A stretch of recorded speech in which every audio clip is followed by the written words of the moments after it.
We also think, and we were assured, I'm sure before the end of this week, or in another 2 weeks, the reconstruction of the Apapa Oshodi Expressway will be commenced by the federal government. And I just want to say a big thank you. Minister of Transport, Minister of Works, who had actually yielded to our request, because we believe strongly if you don't clear the Apapa axis, it will be totally unfair to close the Third Mainland Bridge. And for that reason, it's been shifted to August 24 instead of this weekend. And we think the alternative routes would have been cleared and they will be able to do that. So we want to say a big thank you to the minister and all the things that we have done. Now, it means that we have a challenge. The only transportation system that is working in Lagos right now is road. So what's happening to rail? What's happening to water and other modes of transportation? There are 86 people entering into Lagos every 1 hour. It's the largest in the world.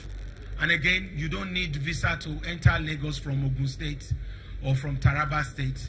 Everybody is welcome. Lagos is a cosmopolitan state. But again, it affects the infrastructure that we have. And there's also the need for us to be able to address issues. So on Friday, we're going to have a water transportation roundtable to see that in the next 6 months, we provide a world-class transport system on our waterways. You are all aware of all the new laybys, the bus stops, and the terminals and depots we're trying to put in place. You need infrastructure to be able to drive whatever reforms you are trying to do in terms of buses. Look, I like to see a situation where everybody rides on a comfortable means of transportation. There are over 8 million people walking on the streets of Lagos. They do not use cars. The people that use walkways and road paths, there are more than all of us that have cars. So we need to take care of all of them. They are voters. They are Lagosians. And we must address everybody that we need to address. So we just want Lagosians to be, tolerable of whatever reforms we're doing. Is in the overall interest of everybody. It's not the preserve of those who live in high-brow places. So there are people living in Ayobo. There are people living in Badagry. They don't have any transport system. There are people living in Ibejuleki. So everything has to be structured, because what we promise is to create a government of inclusion, and that's what we're trying to do. So I need your support in areas where renew infrastructure tolerate us. We don't want a situation where we just say we've turned Lagos into a construction site. Is with a vision, is with a purpose. You suffer a little pain, but you gain more in no time. So just tolerate us, and then we're doing everything to do that.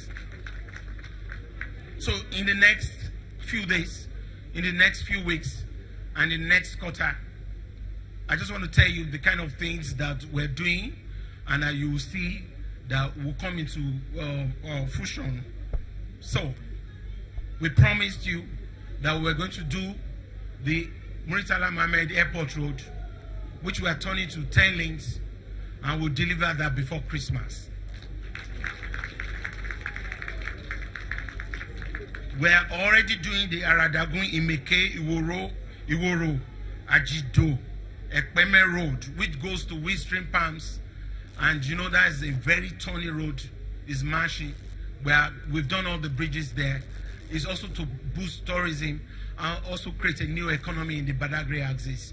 And we are on course. We'll deliver that also. We're doing a network of roads in Ojokoro, about 27 of them simultaneously. So what we have done in Alimosho was to connect Lagos to Ogun State, so that it's easier for our people to transport themselves. And the Ojokoro axis also is a promising economic area that allows us to be able to also, connect with Ogun State. And in another 4 weeks, we will commission those roads. It will be the stellar present that we're giving. Yes, a lot of people have complained that I'm doing too much work in the Epe axis. But do you blame me? It's been abandoned for like 50 years. But that's not even the story. Do you know the story? I am a strong believer of the economic integration of the Southwest. So that's an economic road that goes to Ambode and then goes to the Ambode or a highway. So in collaboration with Ogun State, when we finish our own part of the road at the boundary, irrespective of whether they can put money down or not, is in the overall interest of the Southwest that we do that road to the Ambode boundary. So we also promise, but there's a clause there. Oh, wait, before you sing, come. Wait now, before you sing, calm down. But I'm going to toll the road, though. Should I toll it? So that I can get my money back now? So we will commence the construction first week in January, so that the 15 kilometers extending to the Ambode or a road becomes a Southwest gate to the economy of Nigeria. That's the way to go.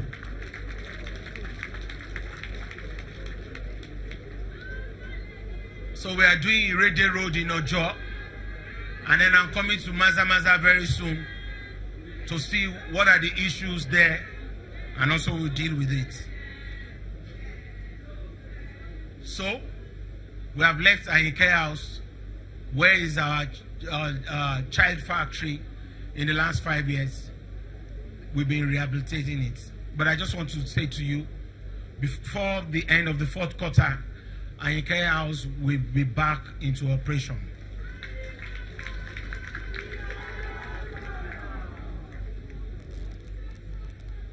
So, for the very first time in the history of this country, we are on our way to providing the first public service plaza in this country. And when you come towards the Alausa Secretariat, you see the structure that is in that white color. That is our first public service plaza, to make sure that we increase productivity of all our public servants and their families, and also productivity and the welfare of our people. So obviously, what's that plaza supposed to provide? It will provide a gym for civil servants, a cafeteria for civil servants, a public service club, all sports that will be there, 6-a-side, swimming pool, lawn tennis courts, a library, and then, you know, child care center for all civil servants, every other thing that you want, so that when you come to work 7 a.m., you don't want to go until 10 p.m., so that you can serve Lagosians efficiently. And then the meal that will serve there will be subsidized in a way that can make life more comfortable for all of us. They say women will protest. Now, also we are doing our Orile Badagry Expressway. The first phase was ending at mile 2. So the idea is to do a PPP so that we can do it up to the Seme border, which is also 10 lanes. We are ready to do it. That's the way to go. And that will also catalyze and then, you know, improve on the economy and the living standard of the people in the Badagry axis. Now you see that there are multi-layer car parks coming up in different areas of Lagos. We're having one beside General Hospital in Ikeja, one also on Aolo Road, another one on Campbell. But again, I invite the private sector. I don't really, look, we are not businessmen, we are regulators. As a government, we are enablers. We just create an enabling environment. So the private sector should really own this economy and the opportunities. I can give them deferred payment in terms of taxes or even in terms of payment of land. We want the economy of Lagos to grow. I want to grow the GDP of Lagos so that there can be, you know, good standard of living here. So we encourage private sector to come and do multi-layer car parks around the place. What we will do as regulator is to create a traffic management authority so that we can, our parking authority, we can ensure there is law and order. And the whole essence is to create discipline in this society, and then the economy will grow by that. You also see the pedestrian bridge around the toll gate to make the people living in Changisha or Magodo to be able to cross to Ikeja, and a lot of deaths have occurred in that area. So we address situations that people talk about so that we can solve a problem. But there's one recurring one. The people living in Agboyi K2, Agboyi 1, Agboyi 2, Agboyi 3. I'm really concerned about what's happening there. We are in process of closing our design, and the people there will attest that we have already sent engineers there. And then next year we promise that we'll do something about Agboyi 1, Agboyi 2, and Agboyi 3. In continuation of that, we believe strongly that you are all aware that next year is an election year. I urge you all to exercise your civic responsibility by obtaining your voters' cards, which will guarantee that you have a say on the political leadership of your dear state. We cannot afford to allow any setback to the landmark achievements recorded by the successive progressive administrations in Lagos State in the last 20 years. With your support and commitment to fulfilling your obligations to this state, be assured that we will explore the limitless opportunities that are bound to make life better, easier, and more prosperous for every Lagos resident. Now the issue is this. This event is not about me. It's about you telling me the things that I haven't done or the things I haven't done well. Within my capacity, I will do, Abi. But you pay your taxes. Thank you for listening. Ambode.